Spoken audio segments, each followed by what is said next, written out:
Hi there. I'm here with my sister, Emily Guy Birkin. She does not use a hyphen. It's true. And I'm here with my sister, Tracy Guy Decker. She does use a hyphen. Yep.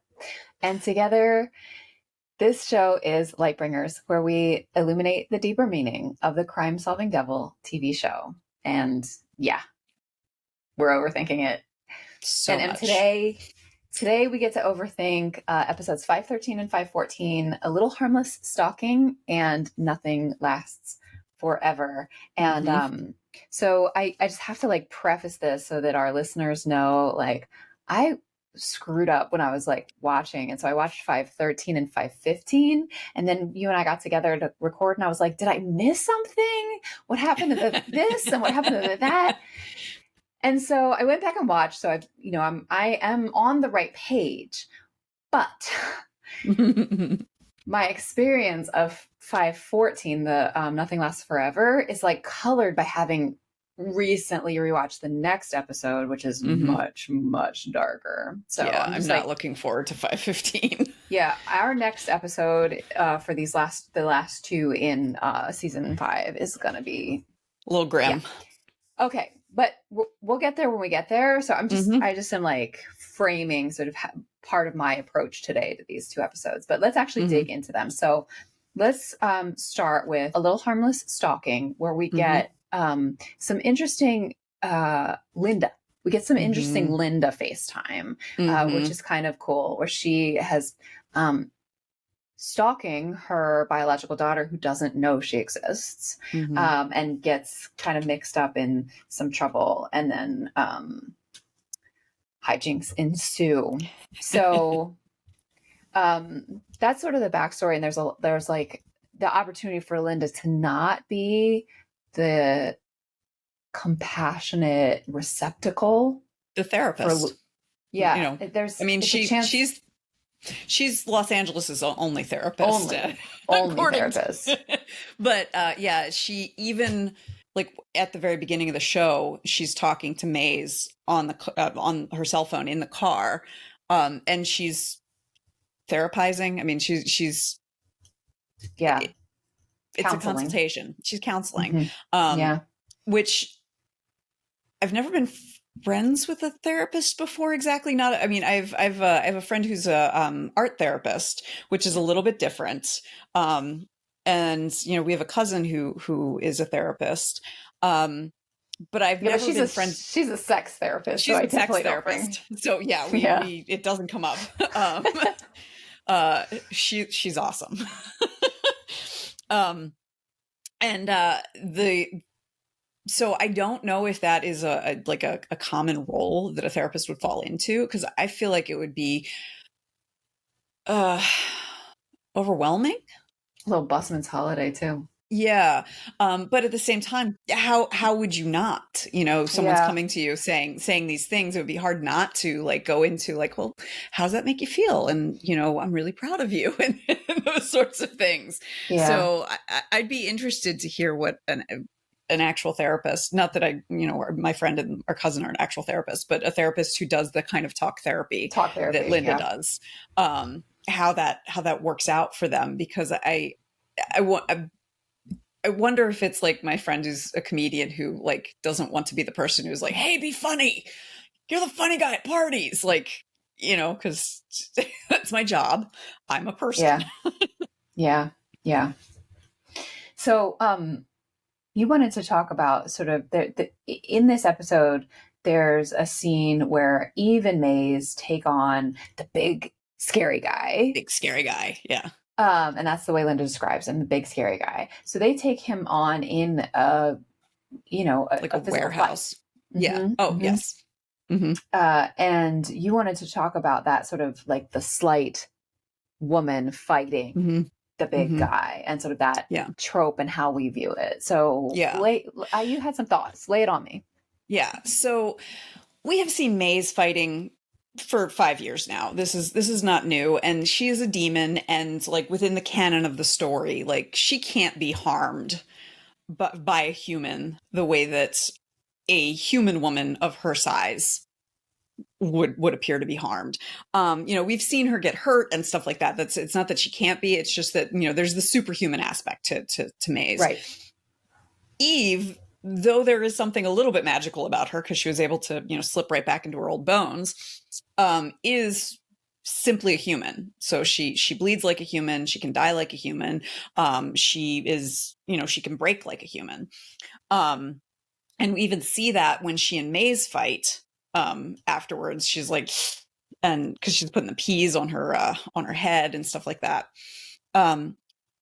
Something that has bothered me for a long time is there's this assumption that women can't fight. And it's not that women can't fight. It's that women can't fight like men fight.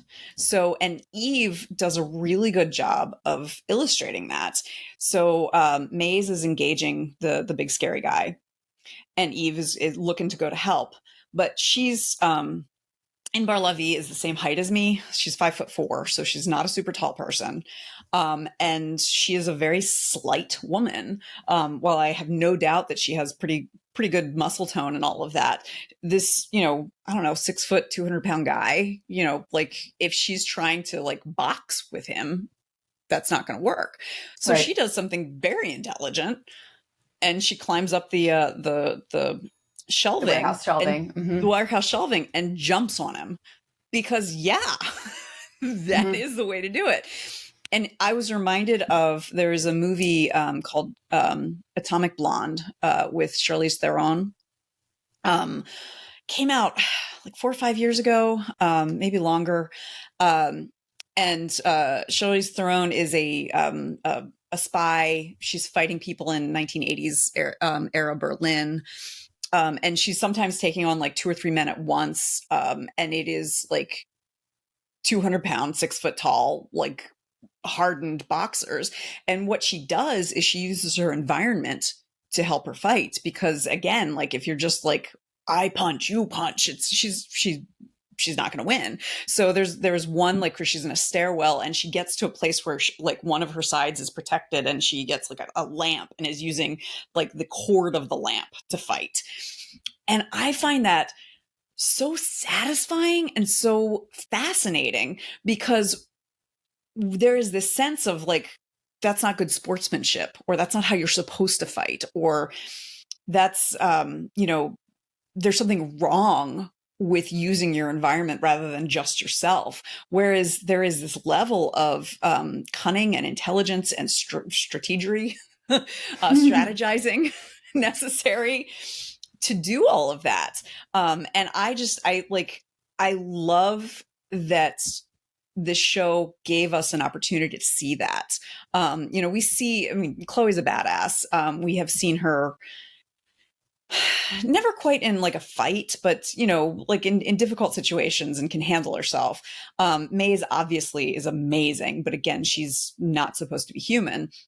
So getting to see Eve do this in a way that is like true to how a woman who looks like her would be a bounty hunter, I thought was phenomenal. And I wish we would see more of it and normalize the fact that the way that a woman who is built like Inbar Lavi would fight is going to be different from how a man would fight, or even a woman who is taller and broader would fight, and that it is perfectly reasonable and acceptable for that to be a fighting style. And it's interesting that she gets like in the story, she gets punished for it.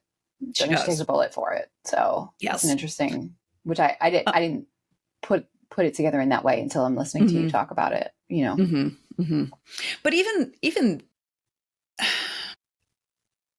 it's hard to say, this is one of those things where, because something happens so rarely, so seeing a woman fight, when we get like anything that happens in the story is representative. Whereas if this were, just a Tuesday, because like we see it in every episode of Lucifer, it would be like, oh no, this is just, the plot needed it because then Maze. Yes. And like in the next episode that we're pairing together, like there's the scene in the whatever the Japanese tea house is, where Lucifer's fighting the guy in the red, and then with the bamboo swords. And then Mhm. the guy throws the bamboo sword away and pulls an actual samurai sword. And Lucifer Mhm. says, "Well, this is not a fair fight. Let's make it fair." And Mhm. he throws his bamboo sword away and like With gestures with his bare just hands. hands, Yeah. which is sort of like the hyper masculine opposite of what you're talking Mhm. about. Like, Mhm. not Mhm. only is he going to fight the right way, Mhm. like he even needs fewer Mhm. fewer weapons than this Yeah. other guy. And so, like, You that actually. based on your Mhm. analysis, and with these two together and that fighting Mhm. scene that we see Mhm. in the very next episode, like, I sort of think Eve got punished for it. Yeah. Yeah. I'm also thinking because I just recently watched The Princess Bride again for the unbelievably unnumbered time, and the scene when Fezzik and the Man in Black are fighting. It's like it's more sportsmanlike, according to Fezzik. No tricks, no weapons, skill against skill alone. You mean you put down your rock and I put down my sword and we try to kill each other like civilized people. Yeah. Well, actually, what's really interesting about that is that Fezzik says skill against skill. Mm-hmm. But that's not what he means, Mm-hmm. right? He Yeah. means like hand to hand, like physical Mm-hmm. strength against physical strength. Because Although part of like, the Man in Black wins because of strategery. yeah, yeah. Well, and that's like part of the skill that Eve has in this episode, and part of the Yep. skill that Theron's character has in this episode is the situational awareness. Yeah. Um, Mm-hmm. which Mm-hmm. someone who is 6 foot tall and 200 pounds, like it's the old joke, where does a 600-pound gorilla sleep? Wherever he wants to. Wherever it wants. Doesn't need Right.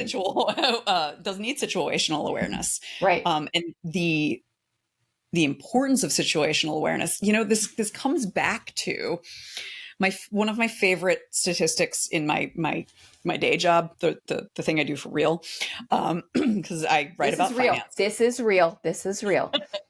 But nobody's paying us for it Nobody's paying me for this. Yeah, yet. yet. Is the fact that women are statistically better investors than men. Now, there are a Mm-hmm. couple of things that go into that. Some of it is that there are fewer women investors than there are male investors. And it's because women tend to, their money is going to families, is going to support people, stuff like that. So they don't have it left over to invest. Women tend to be a little more nervous about investing, whereas men will be like, "Oh, I hear good things about this," and jump in. But that is actually why women are better investors, because when they do, they're like, "I'm not sure about this, so I'm going to do my research." Whereas men are like, "I Right. got a hot tip over the water cooler. Let's go." All in Dogecoin. And so that I find, so that to me is like part of what's interesting about seeing Eve fight, is that she has situational awareness, which she has learned because she has been shut out of Mm-hmm. traditional fighting, Mm-hmm. because she's Mm-hmm. not 6 feet tall and 200 pounds.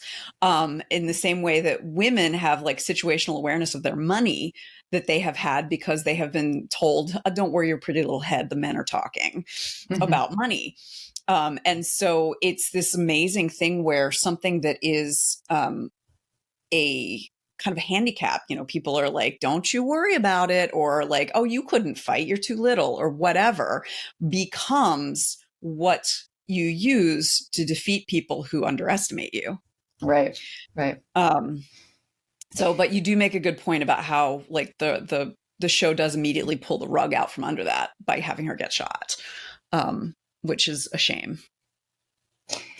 So let's talk about mothers and daughters Yes. in this episode. Yes. Because we've got Linda and her biological daughter. Like, we have Mm-hmm. that beautiful mirroring when Lucifer asks, "What do you really desire?" from each Mm-hmm. of them. Um, Mm-hmm. Linda wants to protect her daughter, and Adriana wants to protect her mom, but she doesn't mean Linda; she means her adoptive mom. Mm-hmm. Um, but it is still nevertheless a beautiful mirroring of that Yeah. Yeah. that deepest desire that he pulls Mm-hmm. from each of them, Mm-hmm. and that's sort of an interesting an interesting moment. And what are the other mothers and daughters that you wanted to So, unpack a bit? Maze and Lilith. Hmm. So we don't see Lilith, obviously, but when she tries to give Eve the ring that has Lilith's immortality in it, and she's like, she stayed away from me, but at least I have this of her. And what it can do is protect me from pain. Hmm. Um, and Eve very clearly rejects that, and for good reason. That this is not about Eve. This is about Maze, and in some ways, this is also about Maze's sense of abandonment because of her mother. Like, Hmm. I can't. I had to live without my mother. I can't live without you, the love of my life. Um, and so it's a kind of a retread of that trauma. So I mean, Maze is completely comprehensible. Like, I totally understand why she acts the way she does, and I like Eve's strength in rejecting this offer is also amazing. I want to highlight. I love that Eve says mortality is a gift, because it's something that I truly believe. Although it's a little undercut by the fact that she knows that there's life after death. There's something really weird and interesting about the triangulation too of Lilith, Eve, Mm-hmm. and Maze, because Lilith and Eve are rivals of a sort, Mm-hmm. right? Mm-hmm. Like, Yeah. she is Adam's ex, Mm-hmm. and both like in the source text and within this I universe. was thinking, there was a moment where I had this thought, like, holy cow, this show is very incestuous. And then I was like, well, the Bible is too. So, like, the original source material, it really is too. So because I had that thought as well. Like, so Eve ends up with the daughter of her ex-husband's ex-wife. Yeah. I'm like, can you imagine that in the real world? I mean, yeah. Soap opera. Yeah. Yeah. Yeah. I mean, that also, like, as I was watching in this rewatch, I don't think I saw it in the Mm-hmm. first time, but in this rewatch, I also was thinking that could contribute to the rejection of the ring. Like, Mm-hmm. Mm-hmm. Oh gosh, I wasn't even thinking I about don't really that. want to Yeah. wear a piece of jewelry that was Lilith's. Yeah. Yeah. Like, it's not just Maze's baggage. Mm-hmm. Like, Eve brought Mm-hmm. her own baggage into that Sure. Yeah. conversation. Well, So I think and I that's an mean, interesting. she wasn't even able to just say to Maze, like, I want to be with you. Can we be together? She had Right. to come up with this scheme. Right. Um, the other, like, I do want to, like, spend a little more time with the Adriana and Linda, that lovely moment when Adriana comes to Linda's house. Hmm. Um, and she had figured it out, and, like, I believe that must be the case, that, like, that's correct. Like, when you're adopted, you look at anyone who looks a little bit like you, who's about the right Hmm. age, be like, could it be you? Could it be you? Hmm. Hmm. um and that gave me a little bit of goosebumps, just because knowing that Linda has been thinking of this child every day since Hmm. she left her, and knowing that this child has been thinking of her too. Hmm. um And I also really appreciate, I'm very glad, and I don't know how they could have written it any other way. I'm very glad that Adriana ended up with the adoptive parent she did. They seem like they've done a wonderful job. They're very lovely, wonderful people. And she says the first time we see her, which is, several episodes ago, she's like, oh, it's the best thing that happened to me. Like, my mom and dad are great.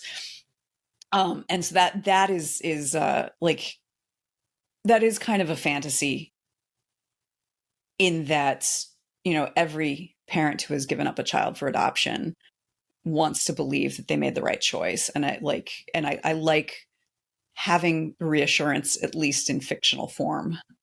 And in this case, I mean, like, Linda was what, 17? Like, Yeah. she could not have given Adriana the life that Adriana's parents gave her. Right. And the life that she's giving Charlie now. Right. So like she's in a position where she can make a generous donation to the clinic where Adriana's mom is getting treated to make sure Mm-hmm. that her mom's going to be okay. Mm-hmm. Um, and that that moment was wonderful. And then the other thing, because she put Charlie down to go answer the door, and Charlie was being quiet, and then he makes a noise. She's like, "Oh, you have a baby?" And I could see that being a moment of resentment, and it Yep. wasn't. It was just wonder, and like Mm-hmm. that was also just like it was an emotional release that was so satisfying. I actually teared up when she says, I "I'm your did. sister." Mm-hmm. I did too. I did Yeah. too. Because like how the world has opened up for Adriana in a way right now, Mm-hmm. and for Charlie and for Linda. Mm-hmm. She's probably never had we don't know if she had any siblings in her adoptive family, but she has a sibling, A biological and a sibling. Mm-hmm. biological sibling that Yeah. whose life she can be a part of, and who can be part of her life, and Mm-hmm. like what a gift, what a lovely, lovely gift. Yeah. Yeah. Um, I want to talk about two more things in this episode and then we should move on. So Sure. one, you wanted to talk about that lovely moment between Amenadiel and Ella when Yes. Amenadiel Yes. is sort of relieves Ella from the babysitting. Hmm. Yeah. So, because he has that wonderful moment where he meets with the rabbi, the imam, and the priest. Yeah, at Lux. I actually was At going to Lux. bring that up as fluff because he says, Yeah. I just do it parenthetically now. He says, drinks are on me. And like And the rabbi and the the rabbi priest are and the both like, priest all are just like, right. And the mullah and and the imam. the imam is just like I'm just like, he gives this like, oh, what? Like this sort of indignant look, do you have which I any thought was apps? well played. Well played. Yes. Anyway. So, but because he's trying to think of like his future job as God, like asking Uh-huh. Ella, like, what would you say to God if God were in front of you right now? And like, is there anything you would change? And, her response is so lovely. Like, God's amazing because God's always there for me. God loves me. Um, and, um, and basically I don't deserve it. Right. Um, and that is so, upsetting to have that. And, I love Amenadiel's response, which is like, can you take a little bit of that faith that you have in God and put it in yourself? Because, and like, it's like the perfect thing to say. Because it's not like, of course you're worthy, or any of the things that would like a person could immediately shut down. It was like, can you try to do something that I think would be good? Mm-hmm. Because it is like you are good, and yeah, I mean, I really, really appreciated that moment, and it made me realize like how good a father Amenadiel Mm-hmm. is and will be Is. Mm-hmm. as Charlie grows up, and then knowing how the show ends, it gives you a kind of glimpse into the type of deity Amenadiel will be, Yeah. in the compassion, Mm-hmm. and the knowing how to meet people where they are. Yeah. Yeah.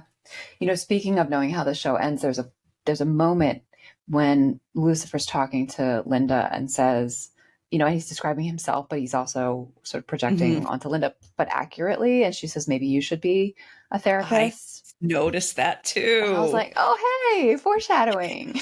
Yeah, I think they knew. So that was kind of cool. That was kind of cool. Yeah, yeah, Um, and I will say that scene between Amenadiel and Ella when she's like, I wouldn't change anything. I was like, really? You wouldn't change anything? yeah, yeah, I mean, yeah. like in the next episode, when Lucifer's like, war will be no more, like all the Mhm, things he's going to change, like even like a hangover. Like, I mean, mhm. I can think of some pretty good things. I like And I like, I wish they had written it so that he had asked the question more directly mhm, about her relationship with God. Because the way he mhm, asked it, like, would you change anything? Like, mhm, I just don't believe that there's mhm. nothing. Yeah.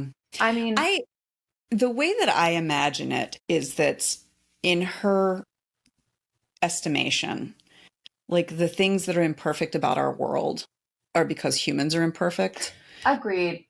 Yes, agreed. But And that then is, you've got like things like hurricanes and tsunamis, and like, okay, those are climate change, but like the things that are like acts of God that are just uh, completely unfair. I, Yeah. yeah. Anyway, so that was, and but the last thing I actually want to talk about is, Adriana's boyfriend, Owen. Hmm. So it's another one of those cases, like, I'm thinking about race, right? So Owen's a Hmm. black guy, Adriana's white. And, um, he turns out to be the bad guy, Hmm. right? He turns out to be a murderer and he like betrayed Adriana. Like, he's a bad guy on many levels. Hmm. And I feel like this is not the first time where somebody was like, we need more diversity in this cast. And they're like, oh, like, let's cast a black guy. But, Let's make him the villain. and then he turns out to be the villain. Like, I feel like we've seen this Hmm. again and again.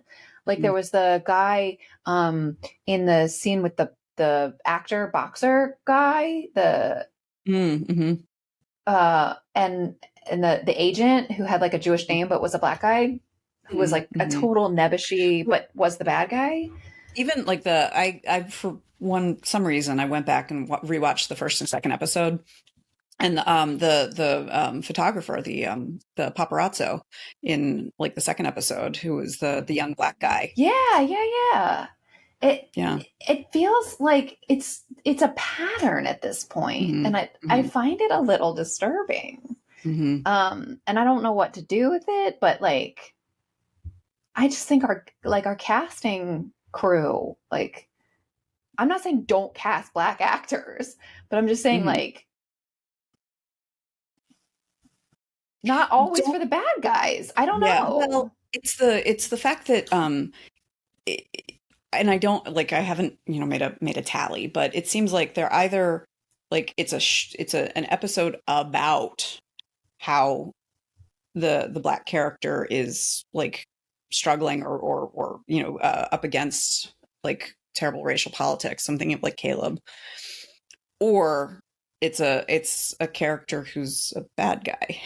And So the bad guy ones are like ones that actually the race is immaterial. irrelevant. Yeah. It's not a part of the storyline. Like, Hmm. their race does not affect the storyline. It could just as Hmm. easily have been. In fact, like the one that I'm thinking about from previous seasons where he had a Jewish name, Hmm. you know, Hmm. I don't even know what I want, like what I want different about it, because it's not, I'm not saying that I don't want more black actors in the show. I definitely do. I just Yeah. wish there were some awareness, Hmm. as to like um the The patterns. stereotypes and the Yeah. patterns that are being reified by the Hmm. Hmm. casting, you Yeah. know? So I don't know. Anyway, that was just something that I noticed that, is interesting in this episode in particular, where Adriana has a black boyfriend and then has a black brother, right? Hmm. Because Charlie's black. And so we see this sort of, Linda and Amenadiel pairing, and then Adriana and Owen. But Amenadiel is an angel and Owen is A gross. bad person. Yeah. Yeah. Yeah. So anyway, I don't, that's all I have to say about that. I don't actually Hmm. have like a Hmm. deep analysis. I'm just, Noting it. yeah, wish it were different. Wish it were different. Yeah. So, okay, well, that was a lot of overthinking on one Yeah. episode. Let's move Yeah. on, to Nothing Lasts Forever. I So, have some overthoughts on Nothing Lasts Forever. I know this is an episode that comes up on the regular between you and me about where they have, where our writers like missed an opportunity. So, Hmm. lay it on us.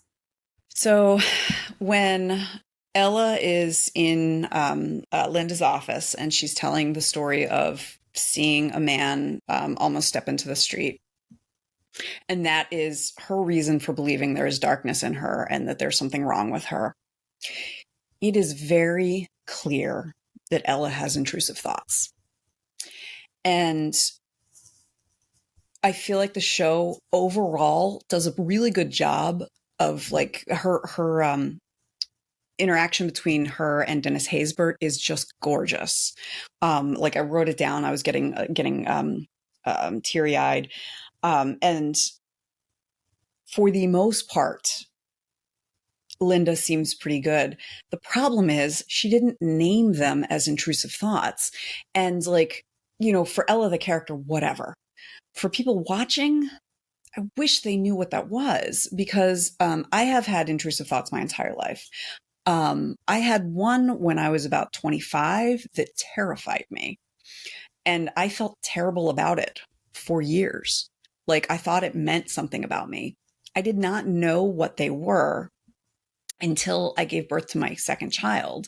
And I still feel very lucky that nothing bad happened because of this. So after the baby was born, he came at 11:47, so 13 minutes to midnight on Friday the 13th. And then they moved us into a room and had me do paperwork because I'm like, hooray, American healthcare system. So I was a lot more honest on the paperwork than I probably should have been. And one of the questions was like, do you ever think about harming your child? And I answered honestly because I do have intrusive thoughts, and hormones made them worse. I had some terrible intrusive thoughts when I was pregnant with my son, or both of them actually. And so my midwife came in and talked to me about it. And actually, I think a service worker came in and talked to me about it as well. And I feel very lucky because if I were from a more marginalized group, they might have taken my baby away from me. Yeah. But my midwife told me like, oh, that sounds like an intrusive thought. And I was like, I finally had a name for it. And I was able to do some research and find out like how common it is and how it doesn't mean anything. Mm-hmm. And, how that is not who I am. That it's like the way that the things that my research showed me was like to think of it as like clouds in the sky. It just let it drift past. Mm-hmm. The sky is who you are. The clouds mm-hmm. are not. Mm-hmm. And so for a show that I feel like has done such a good job of giving a metaphor and meaning and voice to various mental health concerns, it really missed the mark in not just like all they had to do was have like a 2-second thing where Linda says, well, that sounds like intrusive thoughts. Those are very common. And for Ella to say like, no, I'm worse, like for her to just reject it and still have that lovely moment with Dennis Haysbert, just so that the audience could know that's what it is. Because I know there are many, many people who are struggling with this same thing, because I did until I was 34 years old. Without knowing what it was and being too ashamed to ever tell anyone about it because they think it means they're a bad person. As Ella does. So, as Ella does, whereas she, like we have in that episode at the very beginning, she's like, can you imagine being eaten by a shark? And what would that mean? And blah, blah, blah, blah, blah. And Dan's like, it's amazing to me how excited you get even about gruesome stuff, but I know you're doing it to help people. And she like immediately shuts down. Mm-hmm. And like, the thing is, her intrusive thoughts are so much more gruesome than the average person's because of the work she does. Right. Mm-hmm. She has it available mm-hmm. in her mind for it to show up.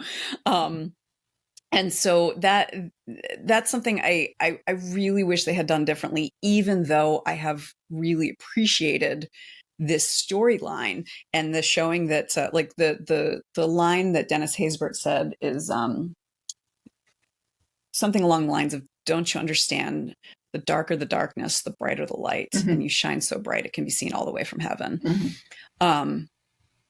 And I really appreciate that. That's another way of like part of the reason, like with the clouds on the sky metaphor, you can see the clouds because the sky is bright. Like if it were a dark sky, you couldn't see them. And there are other ways there are other metaphors and that metaphor of sort of the balancing, I think, comes mm-hmm. up on the regular, and all different kinds of mm-hmm. People who have or who are interpreting reality and are interpreting human mm-hmm. existence. But that idea that like of the balance, that like we need the darkness in order to appreciate the light, or mm-hmm. whatever, mm-hmm. Or even, the light always wins. wins, right? If you're Mm-hmm. in a Mm-hmm. dark room and you light one little candle, the light wins. Mm-hmm. Mm-hmm. But you need the darkness in order to appreciate the light. Like that, Mm-hmm. Mm-hmm. that's why we have the shadow. Like if life were Mm-hmm. only Mm-hmm. joy, we wouldn't appreciate it. Yeah. Well, um, that's like the original heaven in The Good Place. Um, right, right, right. yeah. Yeah. So I don't think that our writers invented that sort of idea. No. And I Mm-mm. think they delivered it beautifully from Mm-hmm. Dennis Haysbert's God to, Mm-hmm. especially to Ella, who as an audience we have come to love. So I Mm-hmm. think that's Mm-hmm. definitely worth noting. Yeah. And then, sorry, are you ready to move on, or do you have Oh, more thoughts sure, on the? sure. I just like that's something like if our audience ever rivals anything like close to a 16th of the original, I hope that it gets the idea out that these are intrusive thoughts. It's a thing. People have them. They are not who you are. And Yeah. I just wish the show had done that because it was a missed opportunity when it has done so well previously with mental health issues. I mean, they did So provide the beautiful metaphor yes, from the darkest yes, darkness and the brightest light. Like they yeah. did give that beautiful metaphor, but acknowledging that it's a thing, that it's normal, that there's a name for it. Hmm. Hmm. Yeah. Yeah. Um, there's another exchange with Dennis Haysbert's God that I thought we could talk about, which is at the end Hmm. with God and Hmm. Lucifer, Hmm. when God says, "You're right. I was not a great father, or I could have been a better father, and I love you, Hmm. and I'm proud of the man that you've become," which is just so beautiful. And like Ellis And does such a great, delivered so beautifully. and Ellis And does such a great yes, job received receiving so it. beautifully. And and then the really touching thing that Lucifer's immediate, like after the hug, his immediate thought is, Amenadiel would like to hear this too, which Hmm. is also just really sweet. And it continues a pattern of showing us showing us Lucifer's emotional growth and genuine Hmm. care for his brother Amenadiel. Hmm. Um, Hmm. and I loved it. Hmm. And it feels like a fantasy. I mean, the whole show is a fantasy, but in particular, Hmm. this reconciliation between parent and adult child, it feels like a fantasy that a lot of us are seeking right now. Hmm. Like, not Hmm. right this second, but like in this moment. We Hmm. saw it before we started recording. You and I were listing a bunch of places where it shows up. We see it in Encanto with Abuela. We saw it in Ted Lasso with his mom. We saw it in you Everything pointed out. everywhere all at once. Yeah. Yep. And in Seeing Red. And Hmm. it's like that reconciliation where the parent of the adult child says, I did the best I could, and it wasn't good Hmm. enough, or it still hurt you, or whatever version of that Hmm. needs to be in that story. And they reconcile and hug and everything, everyone lives happily ever after. I also want that desperately. Hmm. Our dad has been gone for 10 years now, and I didn't get it. I didn't get it. And Hmm. he didn't emotionally abuse me in the way that I feel like the God of this show did to Hmm. Lucifer. And also, there was some stuff he could have done better, and he Yeah. didn't. We Yeah. didn't have that Yeah. moment. We had the setup for it, but dad Hmm. didn't take it. He didn't take the Yeah. opportunity. And I think Yeah. that's true of a lot of us our age. Hmm. Like we Gen Xers Hmm. are wishing for that reconciliation. And so we're getting it in our pop culture. And I think Hmm. there's a part of me that says I'm really cynical, that I don't believe that it's happening, that I don't believe that would Hmm. have happened if this were real. I'm putting quotes around that because obviously it's not Hmm. real. Um, but there's also a sense that like, that's kind of what pop culture does. Yeah. That's kind Well, of why we love it.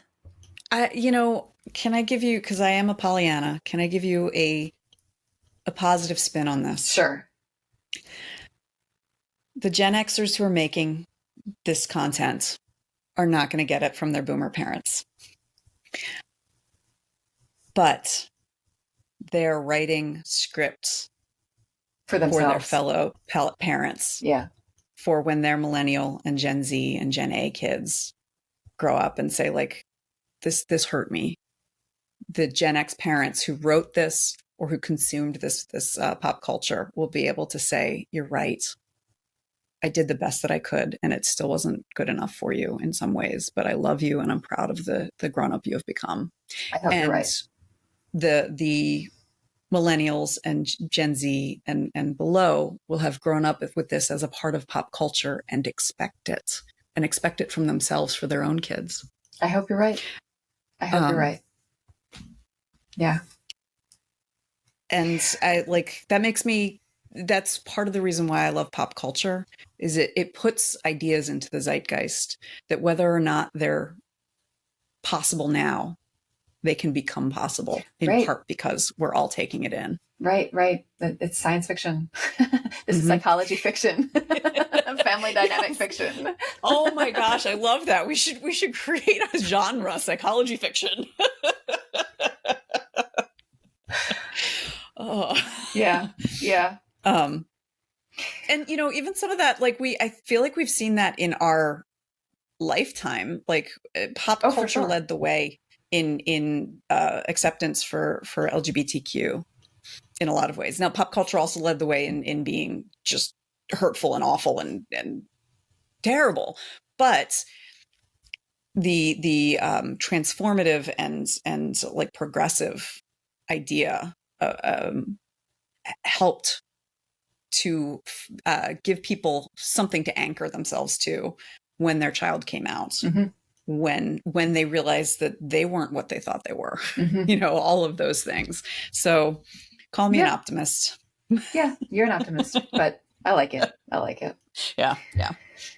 All right. Well, so before we get to fluff, this is kind of fluff, but I have a little bit of a bone to pick because I like the names. I like looking into the names. And Tzadkiel, like it has the word tzaddik in it, which is like saint or like righteous. And so like Tzadkiel, like righteous of God, like, yep, there it is. It's right there in the Hebrew.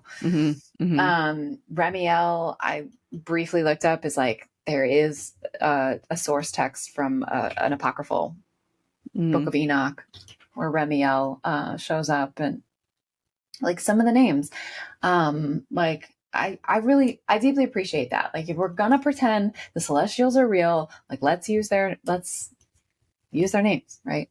And then they threw in that joke about the handsomest angel, hand jovial, like hand job. And I don't like it, y'all. I don't like it. This is a moment of me overthinking it, but I don't mind irreverence. This whole show is irreverent. That feels like making fun. And that I mind. That I mind. It just feels, I don't know, it rubs me the wrong way.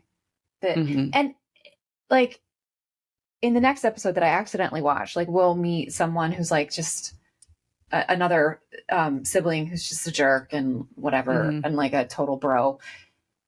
Whatever. Like, I don't even mind if the personhood is reprehensible, because that's sort of what's interesting, like, is to question whether or not angelic equals good. But hand jovial? Yeah. It just feels like a low blow. It feels like, you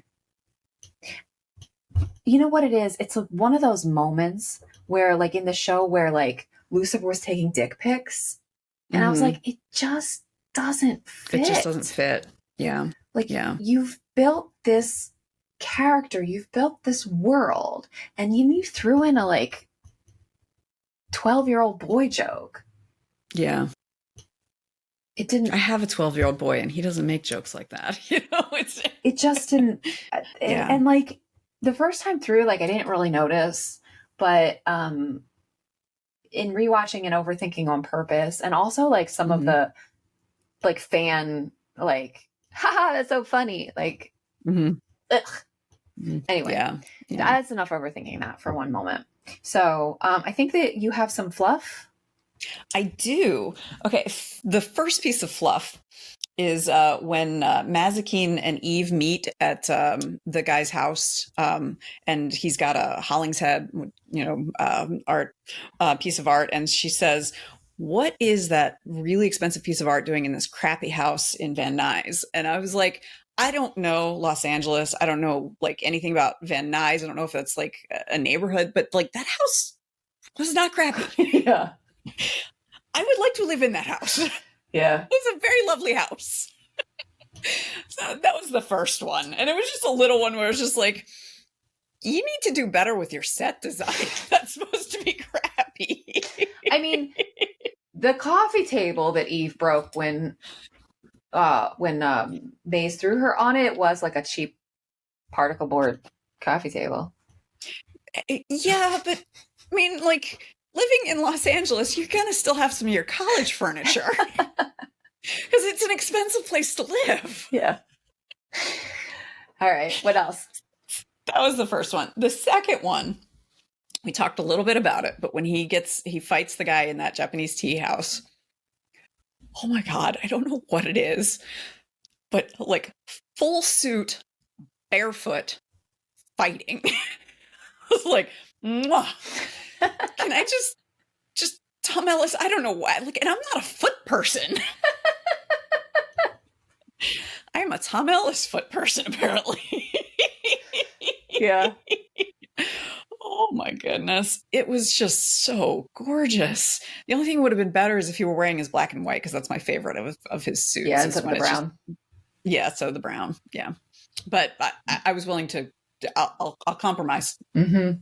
So those are my my fluffs. Oh, and did you notice the number for the valet that he got? No. At the beginning of Nothing Lasts Forever, he gives the valet his car keys, and he gets number 666. Oh, of course he does. Ticket. Of course he does. Yeah. So my fluff, I have some continuity stuff, right? Like the big family reunion for the retirement party. Mm-hmm. And like they just sort of wave it away. Lucifer says it's LA, nobody will even notice. But way back in season 1, we saw that like just a glimpse of divinity like drove people insane, even in LA. So that felt like a little bit like of a wave, like, which I think they could have waved it. God was there. They could have waved it away a different way. Yeah. Yeah. So that bothered me a little bit. That's frustrating. Yeah. They could have just said like, God could have said like, oh, I put a glimmer on us. No one can see us. I don't know. Yeah. Like that just felt like straightforward enough for them to do. And the other thing that's, I don't even know if this is fluff, but like we don't have time to get into it, but there's sort of this recurring joke. It's not, it's a storyline where like Chloe's having a hard time wrapping her mind around what it would mean for Lucifer to become God and be her boyfriend, right? I mean, like it's a lot. It's like actually quite a bit of real estate. Quite a bit of airtime in these 2 episodes. And like at one point he says, you'll be the future Mrs. G, which I thought was like an interesting, it stood out to me as the way he referring to her that way, the future Mrs. G, that like marriage doesn't feel like, I don't know. It was a little speed bump for me. That the entire him becoming God, and then even like God retiring to the goddess's universe. I struggle with, if you're thinking of God as one understands God outside of this show, because God is all knowing, God is all seeing, God is everywhere. And so like how can God go to another universe and never be seen again? Like that doesn't, because God is God of all universes. And so like the idea that someone could quit the LAPD to help her boyfriend be God, it doesn't compute. And so that's one of the, I rewatched the first four seasons over and over again. Like there's a bunch that I skip in season 3, but I am happy to rewatch the entire first 4 seasons. The 5th and 6th season, I rewatched the 5th when the 6th came out, and then I'm rewatching it for this.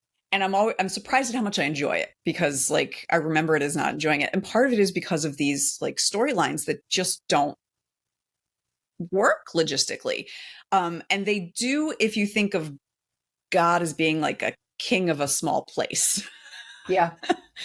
Rather than as God. Well, I mean, but and they did a great job with what they had. yeah, I mean, they made Dennis Haysbert is God. Like there is a figure and a, you know, a body and stuff. Mm-hmm. So yeah, but yeah. I mean, and part of the appeal, part of the charm is the ridiculousness of it. Like, do I need to pull Trixie out of school? You know, like, yeah.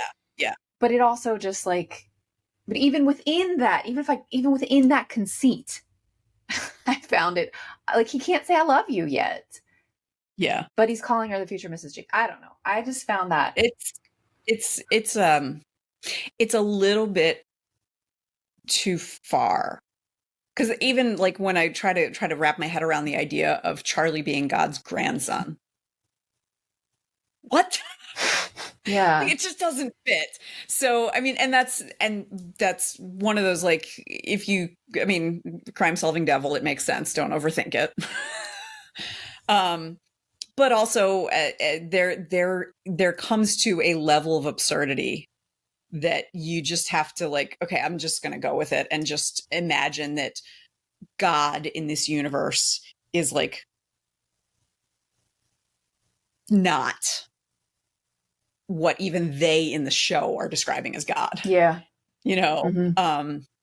Because otherwise it just breaks down in a way that you can't rebuild it. Yeah. And if it were any like if it were any actor other than Tom Ellis who I think could carry any level of ridiculousness and sell it. And if it were any cast that weren't as cohesive as this cast, I think this would have been like, wait, what? Yeah. Really? Yeah. So, and my last piece of fluff, and then I really need to go because I have to go pick up my youngin, is the goddess comes back, but she looks like Charlotte Richards. And you actually solved that for me. This is my mental canon now, because when I said that when we watched it the first time, you were like, well, it's her last physical iteration, so she just like recreated it when she came back. So that's what my like headcanon is. But I still had a moment like, that wasn't her form. That wasn't her physical form until whatever, 2 years ago. So, I've seen people on Reddit say like, why is Charlotte Richards with God? Yeah, because they don't even bother like explaining it. They just, and like, no, they don't. nor do I think they should have. No, and I think you're like, they don't want you to think too hard about it. But I appreciate your headcanon. Like that was her last physical manifestation in this world. And so she like reconstituted or whatever, especially since Charlotte isn't using that body right now. Yeah. But yeah, that's my last piece of fluff for this one. Yeah.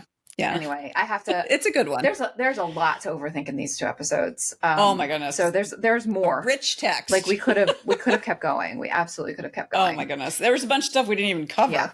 Yeah. So, but I gotta go get the youngin, or she will. Yeah, it'll be bad. You will hear about it. I will need to be one of those. Well, and in 30 years, yeah. In 30 years, you'll be like, I did the best that I could, but it wasn't good enough, but I love you and I'm proud of the adult you've Exactly. Whew. Okay. See you next time, ma'am.